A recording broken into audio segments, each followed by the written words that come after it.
Okay, kita dah start mula record. Okay, so Assalamualaikum semua usahawan di YouTube Kimi Abdullah, di Facebook, di TikTok, di Instagram dan juga di LinkedIn. Nama saya Kimi Abdullah, Business Management Consultant. Bersama dengan saya adalah Puan Yan Harun, Slimming Product Health and Beauty. Dari mana Puan? Saya dari Vigo Global Marketing Subang Jaya. Okey, Subang Jaya. Okey, so saya nak bagi airtime kepada Puan Yan dalam jangka masa 3 minit untuk ceritakan siapa Puan dan juga a bit about yourself. Silakan Puan Yan.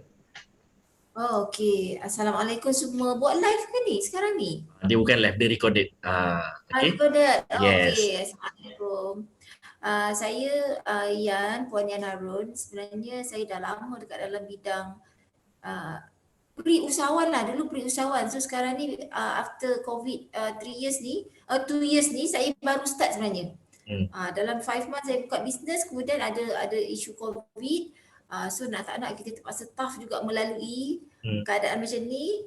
So apa yang saya nampak benefitnya saya masa saya nak set up bisnes ni, saya nak fokus kepada online. Itulah kelebihan dia yang saya dapat, impact dia. Saya memang nak keluarkan online sebab sebelum ni semasa saya buat pre-business dulu, saya adalah konsultan dalam bank.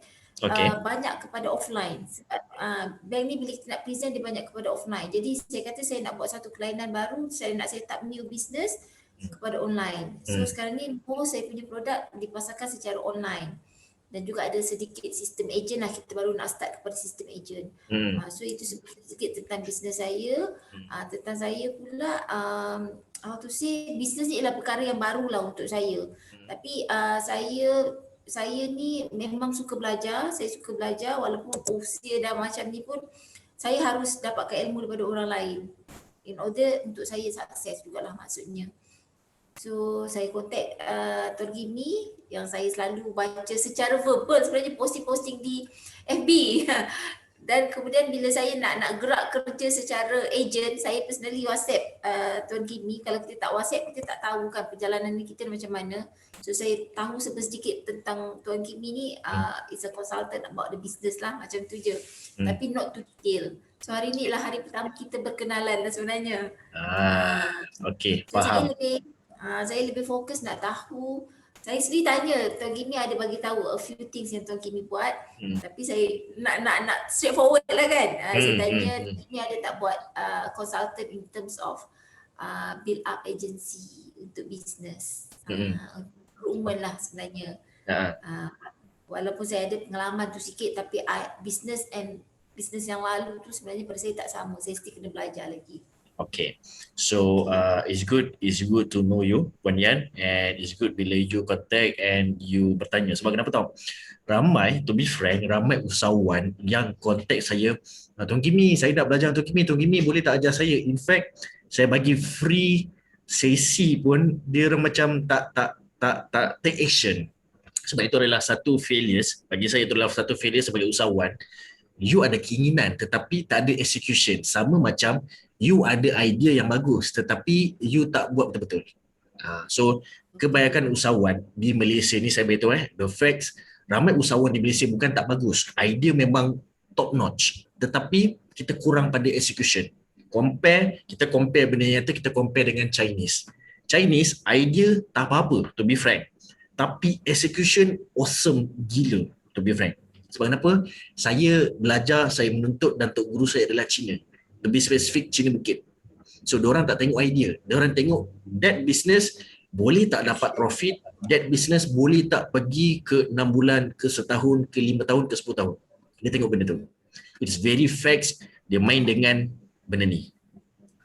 Right? Dia tak tengok pun idea apa, dia don't care enough lah. Tetapi dia tengok apa profit you, macam mana you punya cash flow, macam mana you punya rolling. Dia tengok pula siapa klien you, dia tengok pula barulah operation macam mana and so on. So to be frank, saya salute dengan Puan. Belum saya kenal secara detail tapi saya salute dengan Puan. Sebab kenapa? Pertama, you have execution. Nombor 2, you ada inisiatif. Walaupun sepatutnya sesi ni semalam, saya mohon maaf pertama sekali sebab sesi semalam saya compact sedikit training dan telefon saya out of battery. Saya tak sempat nak bagi tahu you untuk penangguhan. So nombor 3, saya nampak you bersedia. Alright, sebab kenapa? Ramai usahawan saya tengok dia nak tetapi dia tak bersedia sebab I can see your body language. Right, body language you sangat bersedia. So now saya bersedia untuk bantu Puan. Puan boleh upfront any kind of questions yang mungkin saya boleh bantu dalam sesi ini. Silakan Puan. Okay, saya run bisnes saya 1 tahun setengah. Alhamdulillah dari segi feedback customer saya, yang saya background bank kan, kita lebih nak tahu feedback customer daripada shop sendiri kita. Feedback customer saya rating semuanya 5. Sebab apa, saya punya produk ialah produk yang boleh dikatakan saya meletakkan produk saya ke produk yang premium. Okay, produk yang ada value dekat dalam dia, USP dia sangat kuat. So bila saya terangkan kepada customer saya tentang USP, baru dia membeli, saya dapat rating yang sangat 5 dan saya jaga benda tu. Tapi the issue is sekarang ni saya nak push sales tu, saya punya team sales pun ada 3 orang. Okay, average team sales saya ni saya tengok maksimum, kalau saya push pun dia akan pergi ke 15k, 10k, 15k, 10k ikut senario. Bila time COVID ni kan, saya kata takkan saya nak push dia orang buat sales sampai 100,000 seorang, tak tidur nanti kan. Jadi so saya come out dengan idea, okay, terus saya kata saya bersedia nak ambil staff. Tapi keadaan tu macam saya kata, susahnya nak ambil staff dalam zaman COVID, risk untuk saya pula kan. Dengan PKP, kejap work from home, kita tahu kan momentum work from home tu tak best kan. Dia tak best. Kita macam rasanya kita majikan yang kerja teruk, work from home ni duk tanya staff, KPI staff kan. Dia kat rumah dia dah hilang fokus. Itu saya agak takut lah bila orang kata tambah staff. Saya takut sebab company saya baru. Lepas tu yang kedua, saya nak memperkuatkan sistem agent. Tapi saya faham sistem agent ni, yes, kalau you nak print money cepat memang pakai sistem agent lah. Okay. Okay, tapi headache dia pun boleh tahan. So apa yang saya tengah buat, saya sebenarnya kena mencuba semua benda. Baru saya dapat apa dia killer. Saya tengok ada satu produk-produk yang bukan setanding lah, yang sama niche dengan saya, produk kurus. Dia boleh create sampai puluh-puluh juta atau dalam tempoh 8 bulan.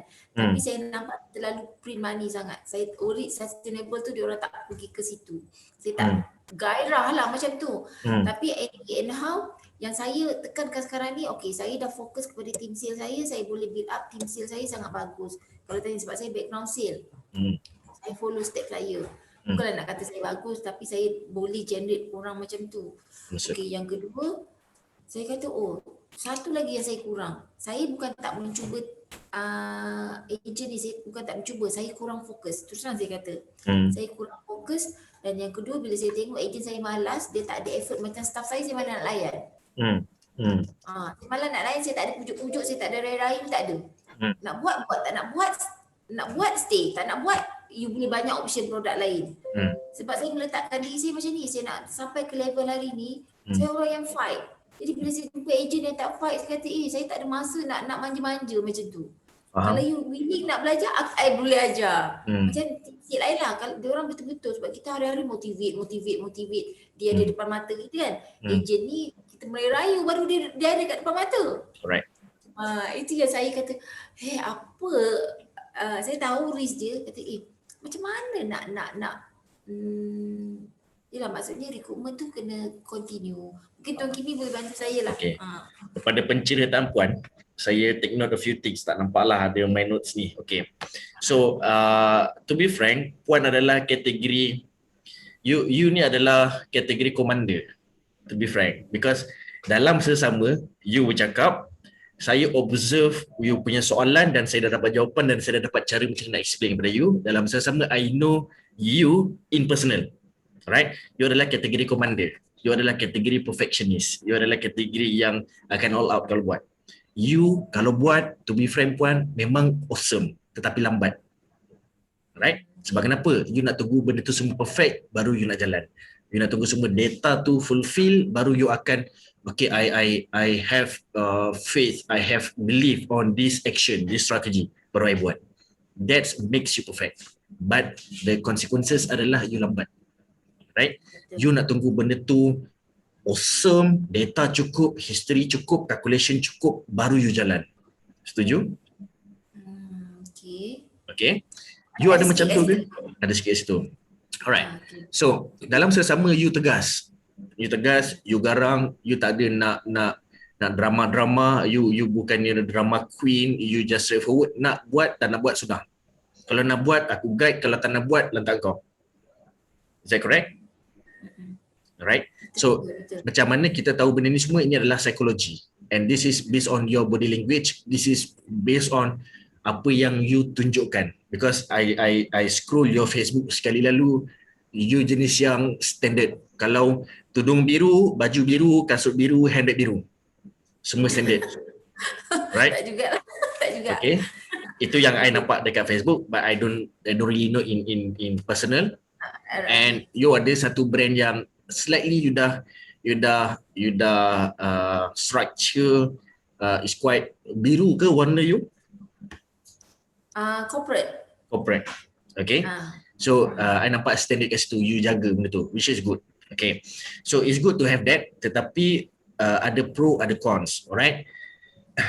To be frank, ini kenapa I cerita benda ni dulu, I nak you tahu kekuatan you. Dan kemudian I cerita kelemahan you. So bila you tahu kelemahan you, you adalah kategori commander. You are quite inhuman. I don't know if correct. You tak jenis macam, alamak terasa lah, I don't have time lah nak jaga hati kau. I don't know kalau you macam tu. Sebab you focus on business. Ada masa fleksi lah, Ada masa fleksi. But most of the time kalau kita dah bagi peluang, I rasa I perlu fokus pada orang yang betul-betul. Yep. Itu adalah kategori commander. Whereby you adalah inhuman. Maksudnya inhuman ni, alamak penat lah. Ada leader kategori yang tak apa, you dah buat terbaik, ambil masa nak rehat, tetapi lepas ni buat macam ni. Dia boleh layan. Ada orang macam tu. Itu adalah kategori empowering. You kategori ordering. You bagi arahan. Buat, tak nak buat, tak kau. Okay? Ini adalah kategori ordering ni, kategori yang memang laju gila. Dia kena masuk orang yang betul, memang sale meletup. Tetapi kategori empowering ni, dia berjemaah. Biasa berjemaah ni agak lambat sedikit, to be frank. Tetapi hasilnya besar gila. Hasilnya banyak. Sebab you jaga sesuatu, you very humanity. Sekarang ni you inhuman. Okay. I nak you tahu kekuatan dan kelemahan. Alright, you akan nampak benda lagi detail kalau you ambil brain test, kalau you ambil body language test, kalau you ambil color brain test, kalau you ambil like characteristic test, you akan ambil benda ni dan you akan nampak you punya kekuatan dan kelemahan. Sebab kenapa saya cerita benda ni kepada usahawan yang menonton YouTube channel nanti, ini adalah penyebab di mana perbezaan you dengan usahawan yang lain. Sebab kenapa? I, to be frank, dulu waktu 2010, 2011, I sebaris dengan Najib Asadok, dengan Anis Chocolate Moist, dengan Dizandra punya owner and so on. Kita sebaris sama pelajar. Alright? Tetapi kenapa I lambat dan mereka cepat, dan bila I tengok baru I perasan 2016, I am kategori perfectionist. Yang mana I perlukan data, I perlukan history, I perlukan knowledge, I perlukan facts sebelum bertindak. Whereby diorang ni tak perlukan sangat benda tu. Semua orang perlukan tetapi kurang. I terlampau perfectionist. Ini membuatkan I lambat. Tapi perfect lah hasil tu. So kat sini baru nampak, baru kita tahu kat mana kelemahan kita. So bila kita tahu kat mana kelemahan kita, for sure kalau you nak counter kelemahan is quite susah sebab you dah sebati hidup dengan. Contohlah kalau Puan sekarang umur, Puan minta maaf berapa umur? Saya 48. 48. Puan dah, I can say lah, daripada tempoh you matang habis, graduate lah. Puan habis belajar umur berapa? 1992. That time umur? 1992 apa umur? 25, 24. Bukan macam tu lah. Okay. Yeah. Sekarang 48 tolak, ambillah 24 tahun. So Puan dah 24 tahun sebati dengan karakter tu. Sebab kenapa I ambil umur daripada habis belajar. Waktu belajar you expose dengan multicultural. So bila you stand on, bila you bekerja, kat situ you develop your own character. Okay. So 24 tahun dah sebati perangai you macam tu. Kalau you nak counter is quite hard. You akan ambil masa yang lama. Sebab kenapa saya dah buat dan saya dah tengok ramai usahawan lain dah buat. So I tengok how they counter their weaknesses atau consequences. Dia hire orang yang boleh tutup kelemahan dia. Dia hire orang yang boleh bantu betulkan masalah dia. Itulah nama dia partnership atau hiring atau someone you punya right hand lah orang cakap. Okay. So bila I tahu personally cara dia macam tu, then waktu tu kita akan start hire pekerja Pertama sekali, yang boleh I leverage my responsibilities, masa yang lama I ambil untuk bekerja sehari. Contoh 70% masa I bekerja tu I leverage kepada new staff. Kemudian I cari, I hire lagi someone new untuk tutup my weaknesses. Contoh, I kategori inhuman, to be frank. I jenis commander juga. I jenis yang tak ada masa nak melo-melo, tak ada masa nak drama-drama, I tak ada masa benda tu. I nak terus laju je. So, I believe ramai orang tak tahan. Okay, I am kategori inhuman. So, I need a lovely person, a heart feeling person.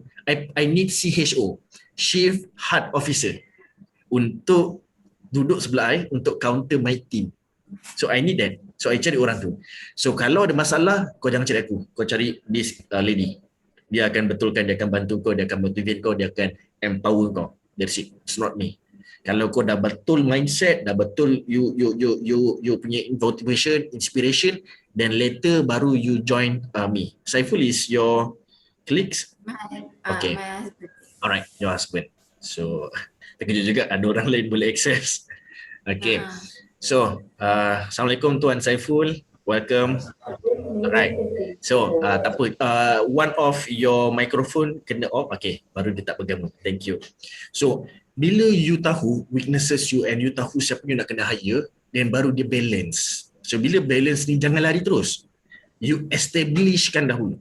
Maksudnya, macam mana establish? You create satu KPI, satu policies, satu terms, so that kalau dia chaos atau dia melebihi daripada you punya expectation, you masih boleh kawal.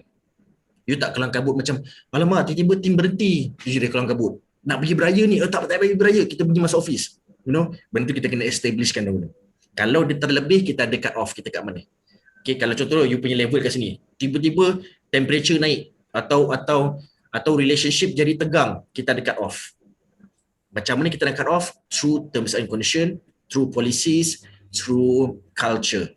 That's the main point. Macam mana you nak establish. Dah establish, sudah rasa okey lah, kita dah boleh berjalan, kita dah boleh jogging, kita nak berlari pula.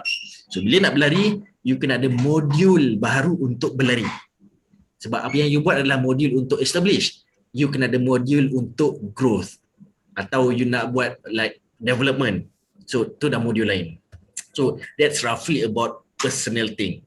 So untuk menjawab soalan Puan, ini satu benda je dah berapa minit lama sikit.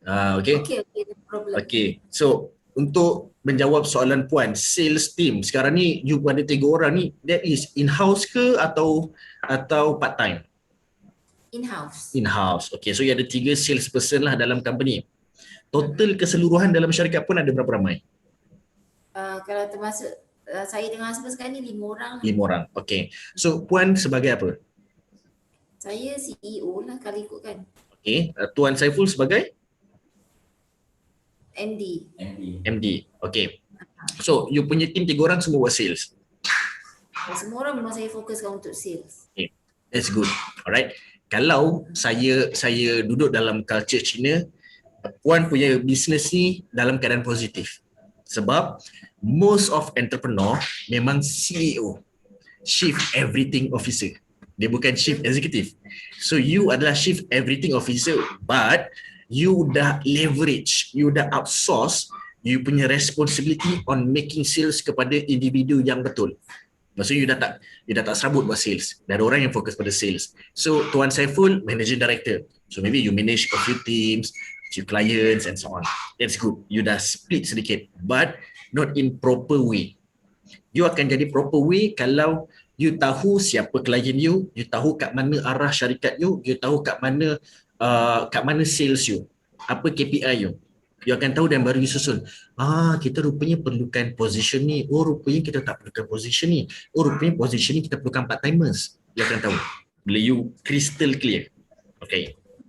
So untuk naikkan sales team you daripada 10,000 ke 120,000, sama macam apa yang Puan Yan dan juga Tuan Saiful pernah alami sewaktu dalam bisnes.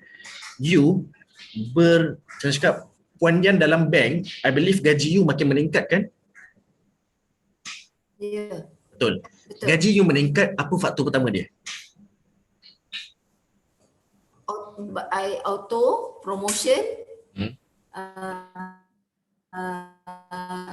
ialah KPI KPI capai. dia putus-putus Cik Kimi. Betul. Saya pun Breaking line. okay. So sekarang clear? Okay. So pertama sekali, I believe pangkat Puan Yan naik sebab you punya KPI capai. KPI you makin berkembang, betul? So betul. Puan Yan fokus on sales kan dekat bank. So far okay? Okay. Puan Yan berkembang sebab you punya sales dalam bank berkembang kan? Sales you meningkat, betul? Cik Kimi line tak berapa cantik Cik Kimi. Cik My Kimi tiba-tiba skip. My coverage, everything is good. Kita punya coverage pun okay, should be. I see. Tak tahu nak hujan kot. Okay, tak apa. I ulang balik. Puan Yan dapat naik pangkat, dapat naik gaji sebab most of the time you achieve KPI. Right?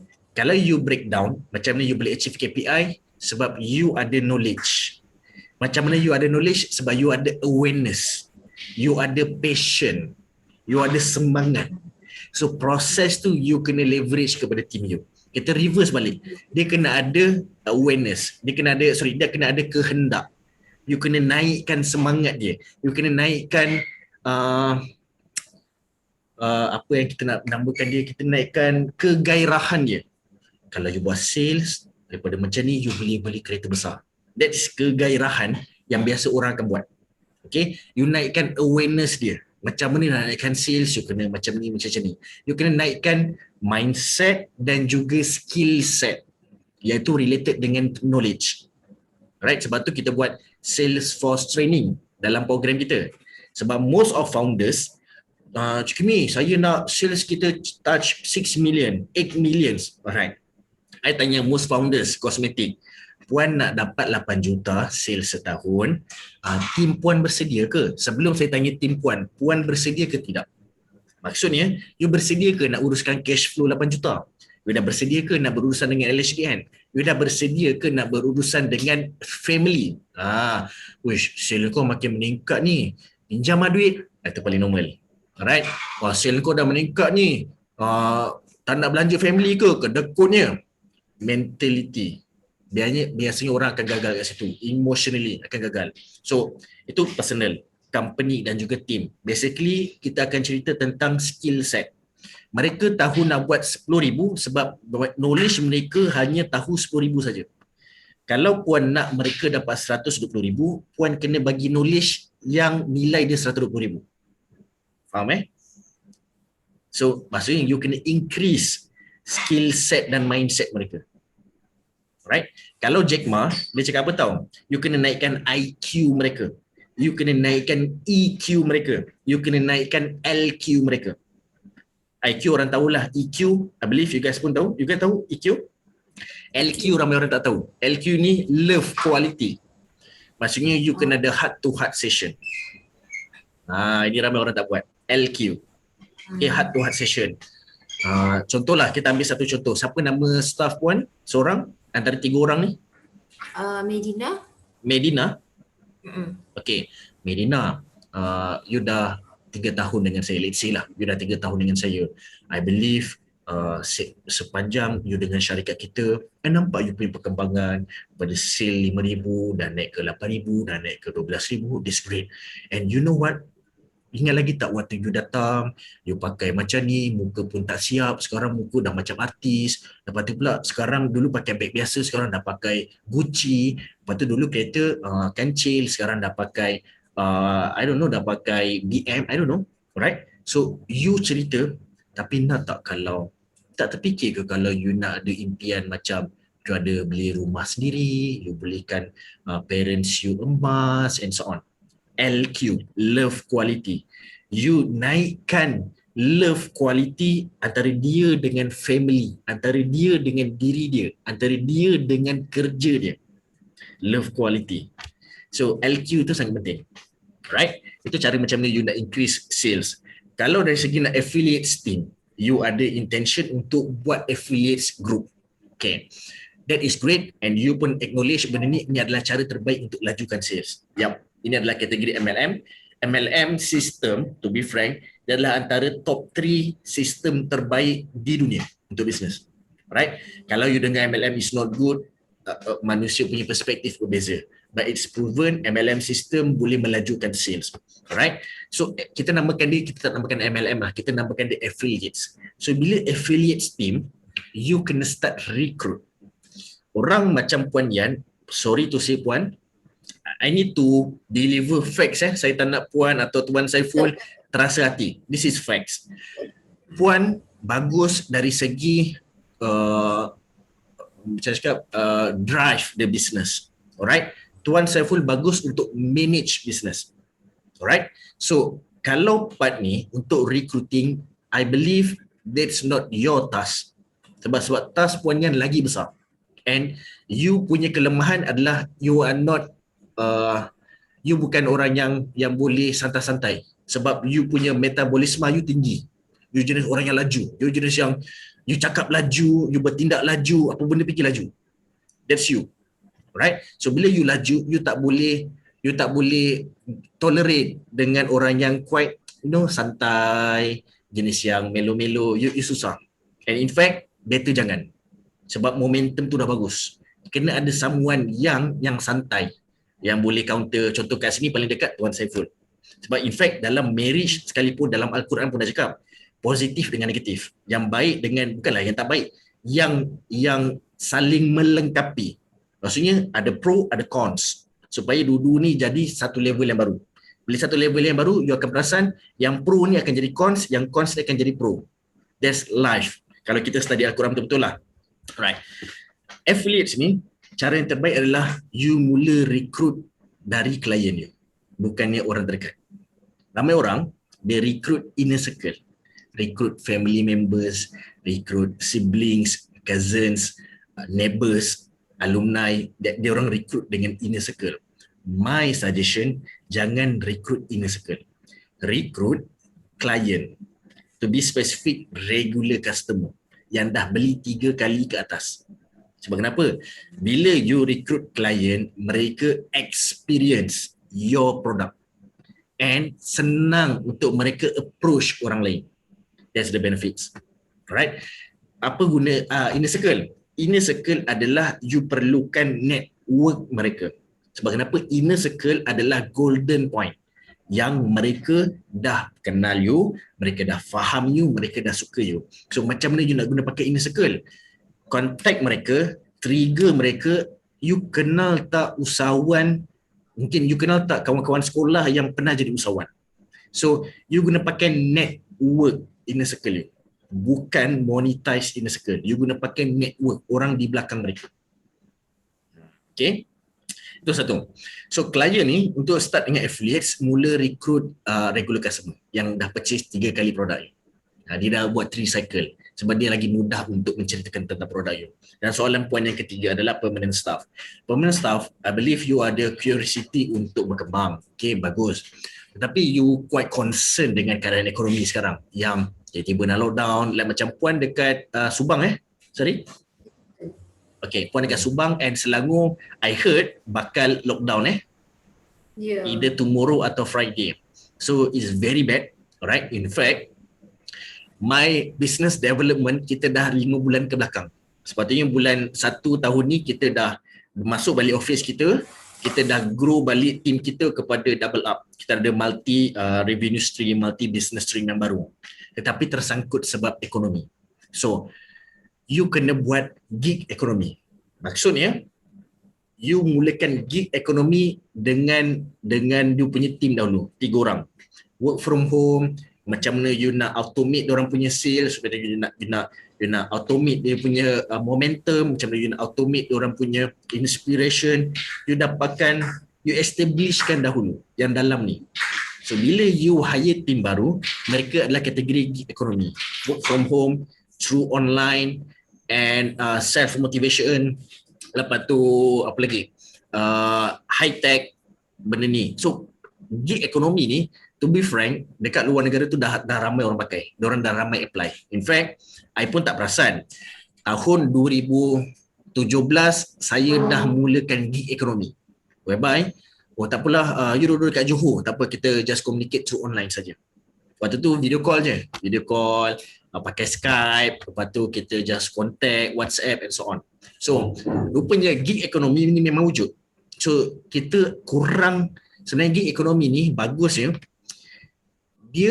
Dia bekerja dengan kita full time, tetapi kita tak ada komitmen untuk bayar dia punya basic. EPF, SOKSO, SIC, even gaji basic dia pun based on agreement both party. Alright, so kat sini bagus ya bila you tahu macam nak utilize gig ekonomi. Mungkin puan boleh research pasal gig ekonomi. Is good sebab business you akan mudah untuk berkembang. Tetapi culture orang Malaysia tak ramai boleh adapt gig ekonomi. Sebab kita quite kuno ke belakang. Sorry to say. Right? How to say gig economy? Yes, gig economy. GIG. How to spell D? G. Denmark. Google. Right, gig economy. Google. Alright. So bila you apply, benda ni you akan nampak tahu. To be frank, sebenarnya agak susah kalau you tak pernah apply sebab I get used dalam masa 2 tahun setengah untuk adapt gig economy. In fact, kita punya plan sepatutnya bulan 1 kita memang ada staff dari India, kita ada staff dari Scotland, kita ada staff dari Singapore and Brunei. Sebab that's our aim. In fact, staff kenapa sampai kat India, kenapa sampai kat Scotland, sebab expertise dan dari segi charges. I bayar murah. Okay, and I tak terbayar dengan EPF SOSO and so on. Tak termaktub dalam akta buruh. Okay, so as for now, Puan Dian dan juga Tuan Saiful clear ke explanation saya? Alhamdulillah. Right. So, Puan yang kontak saya atas dasar CEO coaching. Apa yang saya boleh bantu untuk CEO coaching Puan? Macam mana? Tak berapa clear. Puan kontak saya atas dasar CEO coaching kan? Okay, apa yang saya boleh bantu tentang CEO coaching? Of course lah, sebenarnya kita nak make sure this business is sustainable. Okay, line dia kan. Okay, so of course kita nak grow, in the same time in order kita nak grow tu kita kena ada sales lah, baru kita boleh fikir lagi greater daripada sekarang kan. So my concern is untuk company saya yang kecil lah, maksud saya kecil, lepas tu dengan staff yang less than 10, nothing much yang saya boleh fikirkan tentang future. Okay. Macam mana I nak sustain in this scenario of economy. So to be sustain, you kena ada sales yang kuat. You kena ada sales yang kuat. Okay, last year saya buat program zero modal. Saya dapat agent yang sangat masif tahun lepas. Waktu tu start PKP.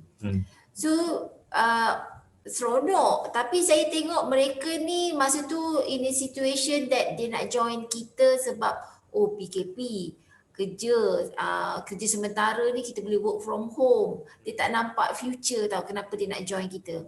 So bila I screen, end up saya tengok quality tu tak ada. Sebab zero modal and orang datang pun masa tu macam sementara je, work from home, bolehlah buat santai-santai. So tak ada quality. So saya nampak strategi tu tak berkesan. Untuk saya lah, strategi tak berkesan. So apa yang saya buat, kalau agent tu nak join saya kena tahu apa vision dia dalam life dia, apa yang dia nak ubah. Itu is the best bila saya tengok dapat agent quality macam tu lah. So macam saya kata lah, saya kena hire orang lah, end of the day saya kena hire orang sebab CEO kan, Chief Everything Officer tu terlalu kuat. Saya tak nafikan itu. Saya nak jaga staff saya nak jaga supplier part, lepas tu kita nak runding harga segala-galanya kan. Macam my husband dia lebih kepada admin, saya tak ada tolong admin dan tengok perkara-perkara lain lah. So saya lebih fokus kepada benda yang lagi penting lah sepatutnya. So saya end up, saya teruja dengan apa yang Tuan Kimi cakap. So saya nampak sekarang ni yang penting saya kena hire orang. bila saya hire orang, saya dah dapat solution dekat situ. Khas untuk agent-agent. Saya nampak kat situ saya kena ada sebab saya fikir perkara yang besar ke atas tau. In term of session coaching tu, saya insyaAllah saya boleh share tips, step untuk selling. Saya boleh share. Sebab saya tengok staff saya yang tak ada background, diorang ni background event lah, background buat ID lah, semua boleh buat sale, boleh terjun sale sebab kita ada step tu kan. Tapi untuk manage tu saya agak menggigil sedikit. Sebab saya rasa saya dah nampak kelemahan saya ni, saya kena hire orang. Sebab kadang-kadang bila ketegasan kita nak berdiskus dengan supplier tu, kita terbawa-bawa sikit dengan orang yang tiba-tiba nak join agent ni kan. So dia tengok saya serius sangat tu, agaknya tak jadi kot.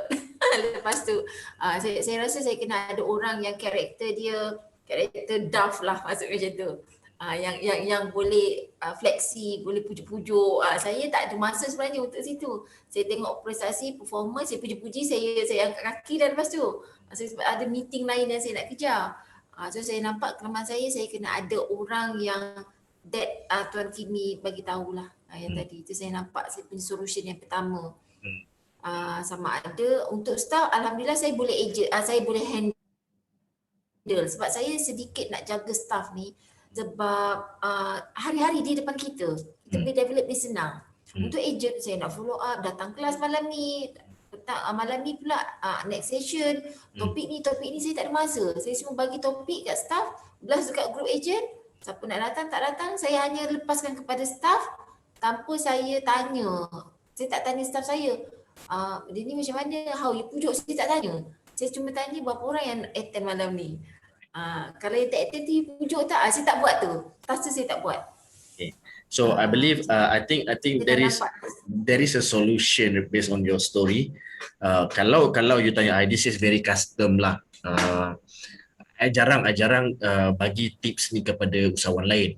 But I can see that your relationship dengan current staff is quite solid, quite concrete. So why not you offer one of your staff, whoever yang mostly same behavior dengan you, yang you boleh sekepala, you marah, dia faham, dan you tenang, dia laju, dia tak termakan dengan santai you and so on, dia ada chemistry dengan you. Okay, you upgrade individu tersebut untuk manage the affiliates. That's the best way, rather than you cari orang baru. Sebab kenapa tahu? Kita cerita secara fakta pula, secara praktikal. Kalau 3 orang, let's say lah kita cakap staff 1 boleh dapat 12,000, kita kali 3, 36,000 kat sini. So, sorry, 36,000 tolak 12,000, 24,000 sahaja yang mungkin you akan confirm dapat sebulan. 12,000 lagi satu orang staff dah hilang dia punya masa untuk buat sales sebab dia fokus on team. But then kalau 12,000 ni you lost, tetapi yang seorang ni boleh manage 5 orang yang boleh hasilkan 8,000. Ambil 8,000 kali dengan 5 orang, you dapat counter 40,000. You hilang 12,000 tapi you boleh dapatkan 40,000 sales sebab affiliates you. So for me it's quite practical. Better you lost 12,000 and you dapat 40,000 sebab seorang ni yang ada good attitude, ada good mindset, ada good skill set, dia tukar job description kepada team management. Dia menguruskan affiliates you. Dia ada kategori, dia ni macam kategori keibuan sikit. Dia ni jenis yang mudah untuk lembut, dia jenis tenang, dia chemistry dengan you tinggi, dia jenis skill set dia bagus, mindset dia bagus. Tukar job description individu tersebut kepada team management atau team manager so that dia boleh manage your affiliates. Okay, so kat situ you tak payah fokus pada recruitment, you fokus kepada development. Okay, that's the best part. And nombor 2, you kena ada modul. I believe you, bila puan dalam bank, you ada those SOP, macam mana you nak you nak follow up, macam mana you nak handle objection, macam mana you nak buat ni, buat tu, buat ni. So you SOP kan, you compile kan, dan benda tu team manager akan explain kepada affiliates baru, akan conduct affiliates baru, akan train affiliates baru. Itu kerja sebagai team manager. Right? So sebenarnya you tak payah risau pun, you just leverage sahaja. That's it. Okay. Okay. Tapi untuk Cik Kimi kan sekali since saya sebenarnya happy ada team sale. Come again? Okay. Saya happy ada team sale. Okay. Okay. Team sale ni saya nampak daripada agent. Cuma agent ni bagus dia print duit lah. Print duit banyak stok. Okay. End of the day dia tak secure untuk company. Bila dia ada isu yang dia tak boleh kena jentik sikit, anytime masa tu kita dalam keadaan yang faham kan the situation tak kontrol tu, dia nak keluar dia akan keluar terus, dia bawa tim-tim dia semua. Maksudnya dia pegang tim dia sendiri. It's sort like macam kita tak boleh bergantung sangat kepada tim agent. Saya selalu nampak itu. Saya tak boleh bergantung sangat dengan tim agent. Kerja mencari tu saya kena keep on mencari. Dalam masa yang sama, saya dapat juga idea daripada orang lain lah. Dia kata bahaya di pihak HQ kalau in the same time you buat team sale, in the same time you buat agent.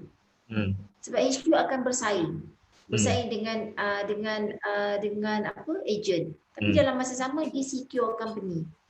Dia secure company. Contoh, pembeli akan beli lagi happy, confident beli dekat HQ.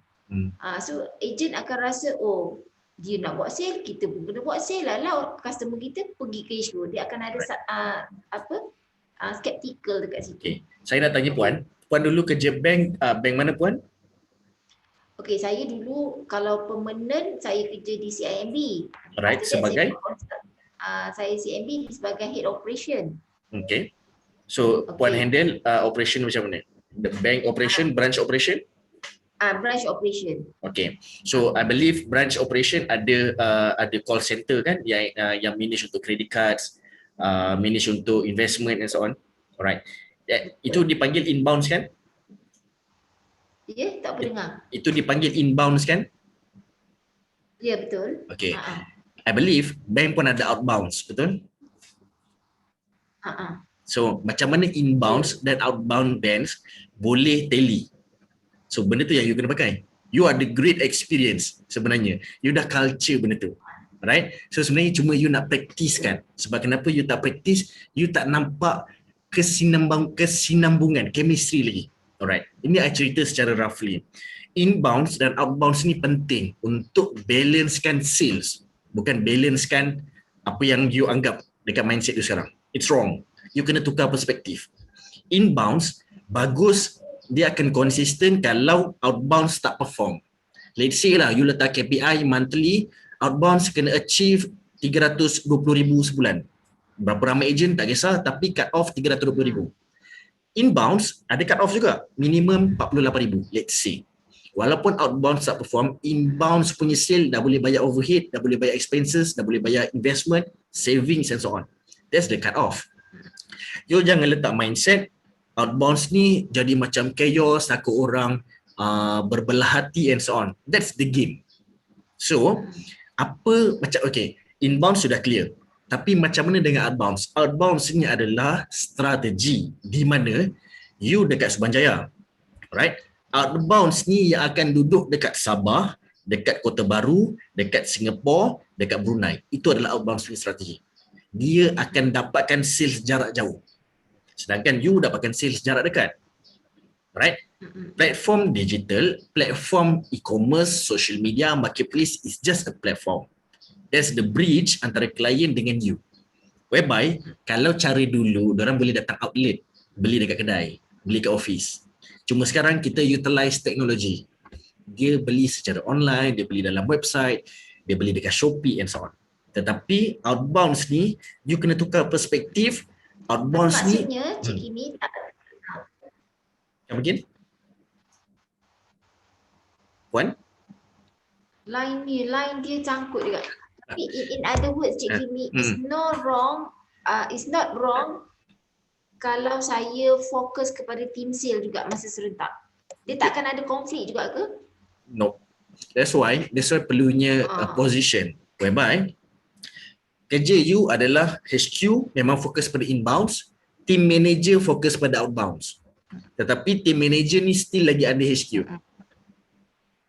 Right? Kalau kita cerita secara keseluruhan, okay, affiliates adalah kategori revenue stream. Dia bukannya business stream. Revenue stream adalah aliran duit masuk. Ini ramai orang confused. Business stream dengan revenue stream. Revenue stream melalui apa?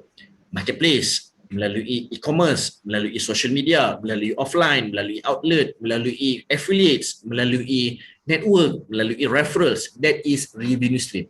Macam mana cara duit you masuk?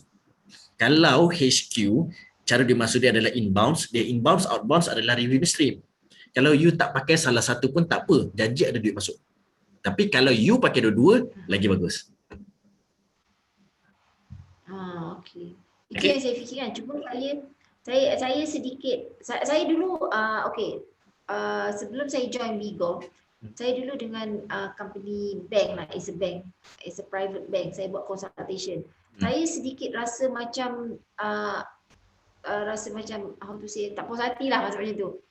Apabila saya di-create sebagai satu agency entity, company in the same time company saya dia create juga agency marketing. Jadi dua tau. So bila saya approach, saya sendiri ada friction dengan management berebut customer corporate. Saya kata kalau you ada agency building and your agency building capable untuk lakukan sale corporate, kenapa you must hire internet? Internet. Tak apa. If I can capable Saya faham. choose. Okay. Kat sini, kalau you perasan dalam affiliates kita ada stokis. Itu yang bank tu tengah buat. Dia tengah leverage cabang duit tu lagi banyak akar dia. Cumanya salah bank sebab dia tak letak target. Apa demografik tim 1, apa demografik tim 2, apa demografik tim 3, tim 4 dan so on. Right?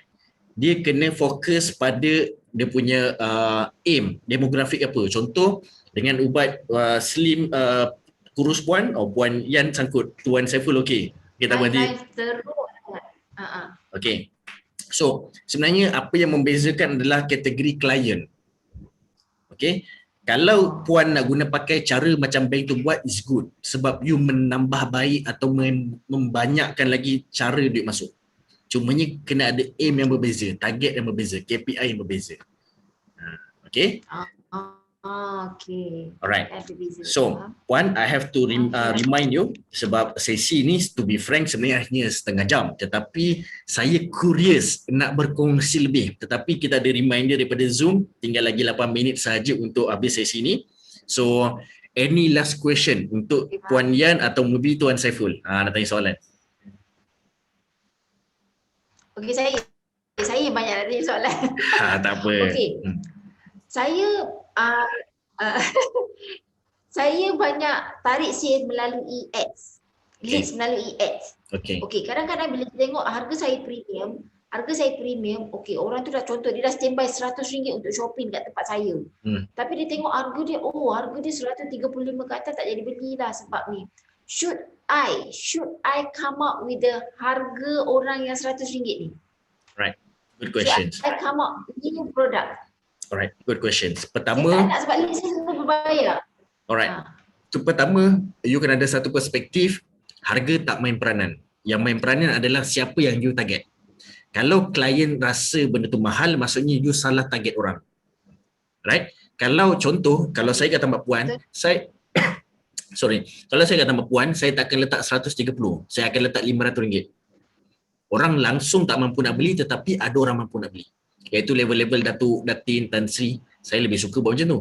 Sebab saya boleh upsell banyak sebab mereka berduit. Kategori kedua, kalau you nak buat murah, make sure murah betul. Supaya ramai orang boleh beli. Right? Sekarang sini kita akan clash dengan product development. Alright? Memang produk you harga dah macam tu. Kalau orang tak mampu beli, you jangan risau. Create satu produk yang orang mampu beli pula. Tapi itu dah satu kerja baru. So far, my suggestion jangan fokus creating new product, just focus on that category. Kalau orang tu mampu 130, fokus pada orang tu. Kalau yang tak mampu, jawapan dia adalah you naikkan keinginan dia untuk jadi mampu. Contoh, you punya sales team bagi tahu, itulah dik, aku nak beli ni, tapi akak ada bajet 100 je, produk awak 130. Kak, nak tak akak pakai baju saiz S. Nak tak suami akak tengok tak kelip-kelip mata? Nak tak mertua akak puji? Naikkan keinginan pelanggan tu yang membuatkan, tak apa, RM30 je akak belilah. You know? So kita nak ada, benda tu lebih kepada closing part. You punya team kena touch hati sikit. Kena pandai bodek lah jaga. Right? Okay, faham. So, okay Puan, I wrap up about this session. Macam mana? Okay, so untuk you punya soalan sales team, the answer is increasing knowledge. Skill set you punya team kena bagus untuk dapat daripada 12,000 sale ke 120,000. Soalan kedua, affiliate team, mula recruit regular customer dan hire atau tukar job description daripada sales person in-house kepada team manager. Dia boleh manage the affiliates. Dan nombor 3 adalah permanent staff, you boleh apply kategori gig economy. But kalau Puan tak ready lagi, then you better don't. Just fokus pada in-house, establishkan dan kemudian baru develop yang baru. Okay, any last word from Puan Yan?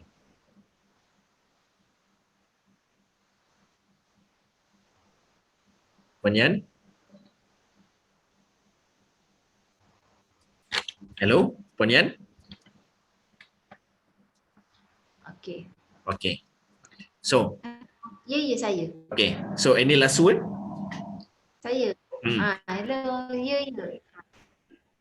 Okay, so terima kasih dengan knowledge yang Tuan Gimi bagi. Saya rasa saya dapat point tu lah yang sangat penting untuk saya.